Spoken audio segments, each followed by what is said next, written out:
Mesdames et messieurs, bonjour, je suis Léonard Fanja, le journaliste patriote. Je suis le directeur de publication du journal en ligne lesvisagesdafrique.com.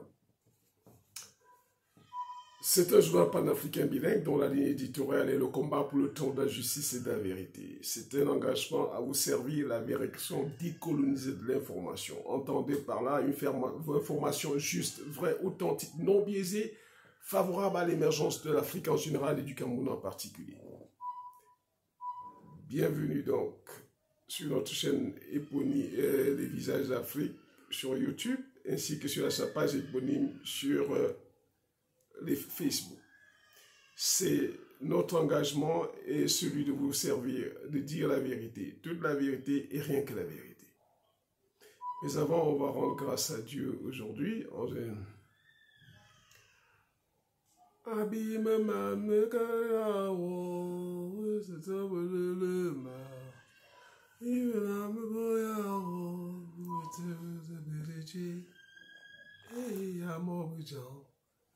Oui, c'est un ancien chant, c'est un morceau dont j'ai un peu oublié les termes, mais je voulais seulement faire allusion à ce titre qui m'est trop cher, que j'aime bien.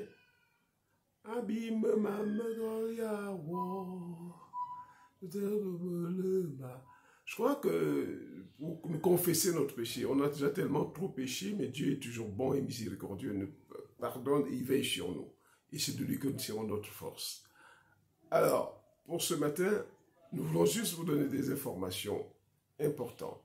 Vous dire que dans notre quartier, ici, à Yaoundé, nous sommes à plus de 30 jours, plus de 35 jours sans qu'une goutte d'eau ne coule dans notre robinet.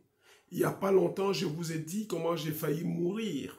Parce qu'après 30 jours de coupure d'eau, l'eau est venue et dans la précipitation à vouloir me servir, prendre ma douche, j'ai glissé, je suis tombé, frappé ma nuque au sol. Dieu merci, mon temps n'était pas arrivé. J'avais donc fait une sortie pour vous en faire part. Par la suite, j'ai fait une autre sortie pour vous dire que très souvent, pour éviter de glisser dans les toilettes, il faut d'abord le choix de carreaux. La première des choses, c'est le choix de carreaux qui ne glisse pas facilement.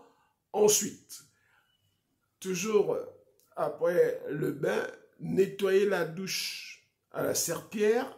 Et dès que vous avez fini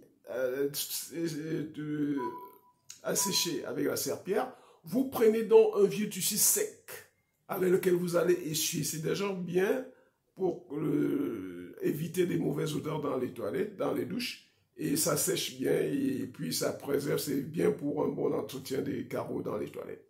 Voilà, la situation, c'est qu'on est à près de 36 jours sans qu'une goutte d'eau tombe dans notre toilette. Les gens sont en train de réaliser des forages. Doit-on le faire? À l'époque d'Aïdjo, l'eau coulait gratuitement dans les quartiers. Aujourd'hui, les gens doivent construire leur forage alors qu'ils payent beaucoup d'impôts. À l'époque, quand Aïdjo parlait de pouvoir, je n'ai pas l'impression qu'il avait 600 milliards de budget. Aujourd'hui, après 5 000, on n'est pas capable de servir de l'eau. Les gens sont poussés à aller construire des forages, marquer les moyens limités.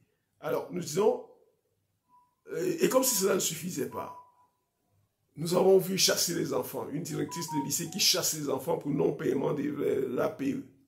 Alors, on chasse les enfants pour l'APE. Cela ne suffisant pas non plus, on a augmenté le carburant, on a augmenté les prix de transport. Par conséquent, tout va augmenter. Tout augmente. Tout augmente. Pour quelle augmentation de salaire? De grâce, faites preuve. Si les gens sont sérieux et qu'ils aiment leurs compatriotes, arrêtez de nous asphyxier comme ça. Vous nous asphyxiez sur le plan fiscal et avec les endettements. Pendant ce temps, on découvre, on vole 4 milliards. C'est une pente du régime. On en a cure. On menace les enfants qui ont volé. Ils sont presque tous dans les maisons. Chaque fois, on vole les milliards. On n'en fait pas cas. Vous avez besoin d'argent. Le ministre des Finances il a besoin d'argent. Il a besoin d'argent. Il faut asphyxier le peuple. Augmenter les impôts tous les jours et augmenter les impôts tous les jours et s'endetter en disant toujours qu'on n'a pas atteint les 20%, 70% du PIB. My God, please, ayez pitié du peuple. Le peuple qui souffrent. Vous imaginez ce que ça coûte? On donne pas, on donne, vous tombez, vous allez se payer pour un scanner 80 000 francs. Combien de Camerounais peuvent payer sur ça? Pendant ce temps, les responsables des eaux touchent 25 millions, ils font des mariages somptueux et narguent les Camerounais.